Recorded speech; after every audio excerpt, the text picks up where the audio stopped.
How to use Netflix on Android. Hello everyone, welcome to this channel. I'm here to help you out today. So without any delay, let's get started. Now first of all, launch the Google Play Store application on your device and tap on the search bar to search for Netflix, just to make sure you have installed the latest version of the application.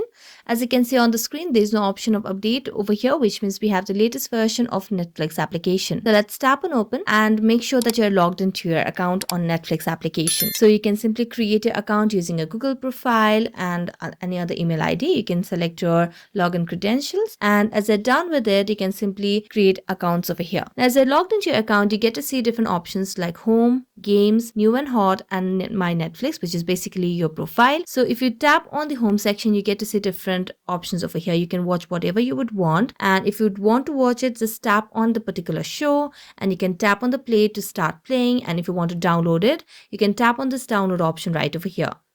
You can rate it, you can share it, and so on, and you can watch various series and episodes over here. So that's how you can use Netflix on Android.